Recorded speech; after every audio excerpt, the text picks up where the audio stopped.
بسم اللہ الرحمن الرحیم صلی اللہ علیہ وآلہ وسلم۔ السلام علیکم ورحمۃ اللہ وبرکاتہ۔ آج کی جو ویڈیو آپ کے ساتھ شیئر کرنا چاہ رہی ہوں وہ ہے ایک لڑکی کی جو مدینے کے لیے دیوانی تھی، اور اللہ پاک نے کس طرح اس کو مدینے کے لیے ہمیشہ کے لیے چن لیا۔ اس کے گھر والے اسے دیوانی کہتے تھے، اور وہ واقعی دیوانی تھی مدینے کی۔ بچپن سے ہی اسے مدینے کا شہر دیکھنے کی بہت زیادہ تمنا تھی۔ اس کی خواہش تھی کہ وہ مسجد نبوی صلی اللہ علیہ وآلہ وسلم میں ایک بار صفائی کی سعادت حاصل کرتی۔ گھر میں وہ جب بھی جھاڑو دیتی، اس کے تصور میں ہمیشہ مدینے کی گلیاں آ جاتی تھی۔ کبھی وہ خود کو کعبہ کے صحن میں بیٹھتی دیکھتی تو کبھی وہ گنبد خضرا کے سامنے خود کو محسوس کرتی۔ اس کو یہ لگن، یہ تڑپ بچپن سے ہی اللہ پاک نے عطا کر دی تھی۔ یہ تڑپ بھی ایک سعادت ہے، جس کو نصیب ہو جائے وہ خوش نصیبوں میں آ جاتا ہے۔ یہ ایسی تڑپ ہے جس میں سکون ہی سکون ہے۔ اس لیے 6-7 سال کی عمر سے ہی اس نے اپنا جیب خرچ ایک ٹین میں جمع کرنا شروع کر دیا تھا۔ گھر والوں کی طرف سے اسے جو بھی پیسے ملتے وہ اسے ٹین میں ڈال دیتی تھی۔ وہ ایک متوسط گھرانے کے ساتھ تعلق رکھتی تھی، اس لیے جیب خرچ کچھ خاص نہیں ملتا تھا۔ اس لڑکی کا نام نور تھا۔ نور کے گھر والوں کو 6 ماہ بعد جب پتہ چلا کہ وہ عمرے کے لیے پیسے جمع کر رہی ہے، اس نے یہ بات کسی سے بھی شیئر نہیں تھی کی۔ ایک دن وہ اپنے جمع کیے ہوئے پیسوں کو گن رہی تھی تو اس کی امی نے اس کو دیکھ لیا۔ جب ظاہر ہے ماں بچی کے ہاتھ میں اتنے زیادہ پیسے دیکھے گی اور وہ گھرانہ بھی اس طرح کا ہو، غریب گھرانہ ہو، تو ماں حیران رہ جاتی ہے۔ اس کی ماں اتنی حیران ہوئی یہ دیکھ کر، اس نے کہا یہ پیسے کہاں سے لیے تم نے؟ نور کی والدہ نے اس کے ہاتھ سے پیسے چھینتے ہوئے بہت سختی سے بولا۔ نور کو اپنی 6 ماہ کی محنت پر پانی پھرتا ہوا نظر آ رہا تھا۔ امی، یہ مدینے کے ہیں، یہ نہ لیں آپ۔ نور نے اپنی والدہ سے التجا کی۔ مدینے کے ہیں؟ نور کی والدہ کو کچھ سمجھ نہ آیا کہ یہ کیا کہہ رہی ہے۔ اس کی والدہ نے پوچھا، یہ کس نے دیے ہیں تمہیں؟ چوری تو نہیں کی؟ اس کی والدہ نے نور کو اپنے پاس بڑے پیار سے قریب بیٹھتے ہوئے اس سے پوچھا کہ تم نے یہ پیسے کہاں سے لیے ہیں؟ اس بار وہ نرمی سے بات کر رہی تھی۔ نہیں امی، یہ میں نے جمع کیے ہیں، نور نے بڑے فخر سے کہا۔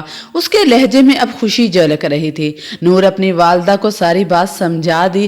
ساری بات جان کر اس کی والدہ حیران رہ گئی۔ اسے فخر ہوا یہ سوچ کر کہ نور جیسی بیٹی کو ہم نے جنم دیا ہے۔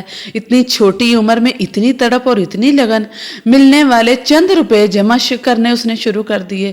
بچوں کو کھانے پینے کا لالچ ہوتا ہے اور اس کو مدینہ دیکھنے کا لالچ ہے۔ لالچ بری بلا ہے، پر ایسا لالچ سعادت سے ہوتا ہے۔ نور کی والدہ نے اسے بہت پیار کیا اور سینے سے لگایا اور اسے دعا دی، بیٹی تیرا نصیب ہمیشہ کے لیے مدینے میں ہو۔ وقت گزرتا رہا، اس کی عمر کے ساتھ ساتھ جمع پونجی بھی بڑھتی رہی، مگر اس کا شوق نہ بدلا، اس کی تڑپ نہ بدلی، اس کی محبت نہ بدلی۔ اس کا آج بھی وہی معمول تھا، جو بھی پیسے ملتے وہ جمع کرتی۔ اس کے گھر والے بھی کبھی کبھار اس ڈبے میں پیسے ڈال دیا کرتے تھے۔ نور کو اپنی منزل بہت قریب نظر آ رہی تھی۔ یہ 2005 کی بات ہے کہ ایک رات نور نے جب وہ پیسے نکال کر دیکھے تو خوشی میں اس کی آنکھوں سے آنسو آ گئے۔ بے اختیار اس نے نوٹوں کو چوم لیا اور اللہ کا شکر ادا کیا۔ وہ اتنے ہو گئے تھے کہ نور آسانی سے عمرہ کر سکتی تھی۔ وہ خود کو مکہ کی گلیوں میں چلتا پھرتا دیکھ رہی تھی۔ اس کی آنکھوں کے سامنے بیت اللہ اور سبز گنبد نظر آنے لگے۔ اس نے اپنے ابو سے بات کی، ان کو اس بات پر آمادہ کیا کہ کسی بھی طرح کچھ پیسے بچا کر وہ اس کو اپنے ساتھ عمرے کے لیے لے چلیں۔ اس کے والد نے نور کے ساتھ وعدہ کیا کہ وہ 2-4 ماہ تک اپنا بندوبست کر لیں گے، اور نور کے لیے یہ 2-4 ماہ تو اس کے لیے صدیاں بن گئے تھے۔ اس نے اپنا پاسپورٹ بھی بنوا لیا تھا۔ 3 ماہ گزر گئے۔ نور کے والد نے ساری مکمل تیاریاں کر لی۔ عین ممکن تھا کہ 15-20 دنوں تک باغ بیٹی عمرے کے لیے روانہ ہو جاتے، مگر اللہ تعالیٰ کو شاید یہ منظور نہیں تھا۔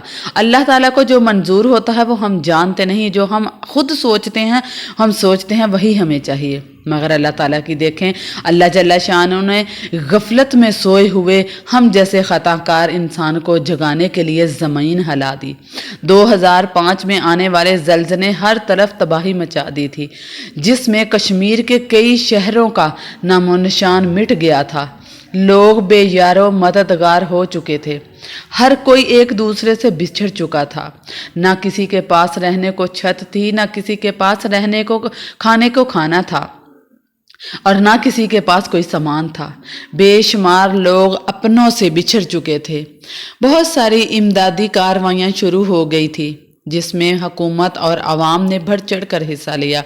پورے پاکستان سے لوگوں نے اپنے ہم وطنوں کا دکھ میں مداحوہ کرنے کے لیے امڑ پڑے تھے۔ کھانے پینے کی اشیاء، کھانے پینے کے سامان کے سمیت پہننے اور اوڑھنے کے لیے سب کو جو کچھ میسر ہوا وہ لے کر پہنچ گئے۔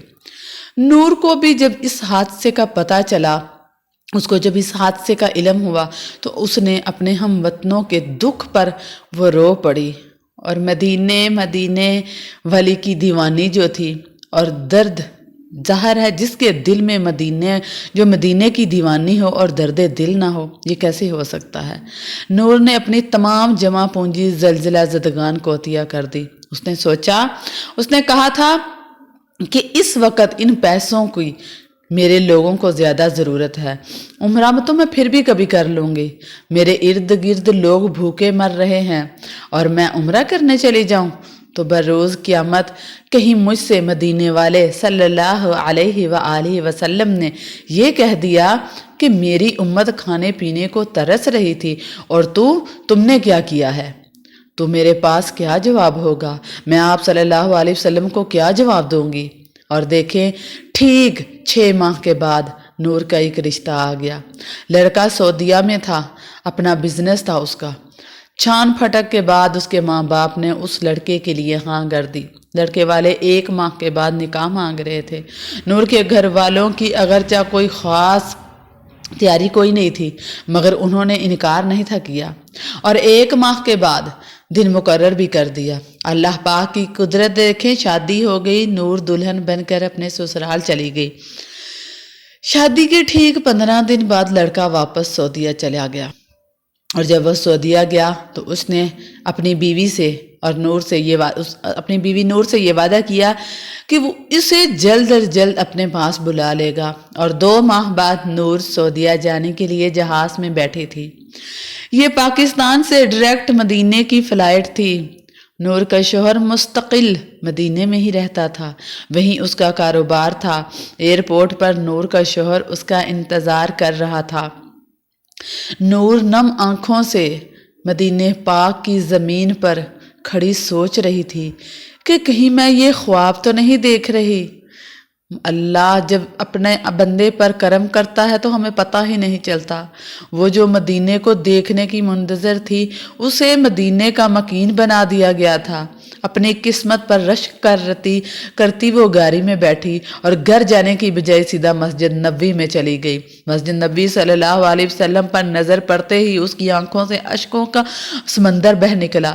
اس نے اپنے جوتے گاڑی میں ہی چھوڑ دیے تھے اور گنبد خضرا کے پاس جا پہنچی۔ نور کے اس وقت کیا جذبات تھے، یہ وہی سمجھ سکتا ہے جس کو اس سے محبت ہوگی۔ اس نے نماز پڑھی، شکرانے کے نفل پڑھے، بعد میں وہ گھر میں گئی۔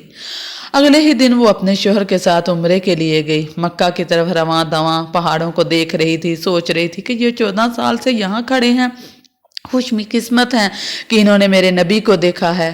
کعبہ پر نظر پڑتے ہی اس کی ایک بار وہی جذبات اور وہی آنسو اور سجدے کے ذریعے اپنے رب کا شکر ادا کرنی شروع ہو گئی، جس نے اس کی لگن، تڑپ اور محبت اور منزل بخشی تھی۔ سچ ہے، لگن سچی ہو تو منزل خود ہی آپ کے پاس چل کر آتی ہے۔ مدینے کو دیکھنے کی خواہش مند وہاں کے مکین بن گئی۔ اسے یاد ہی نہیں تھا کہ اس نے کتنے عمرے کیے، اس کا ہر خواب اللہ تعالیٰ نے پورا کر دیا۔ وہ مدینے کی دیوانی تھی اور مدینے پاک کی گلیاں۔ اس کی ماں نے اس کے دعا دی تھی، بیٹی تیری نصیب میں ہمیشہ کے لیے مدینہ ہو۔ وہ مدینے کی ہو کر رہ گئی تھی۔ عمرے کے لیے بچپن کے جوڑے ہوئے پیسے اس نے مشکل کی راہ میں اللہ تعالیٰ کی راہ میں دے دیے تھے، اور اللہ پاک نے اس کو مدینے کی سرزمین ہمیشہ کے لیے بخش دی تھی۔ اللہ پاک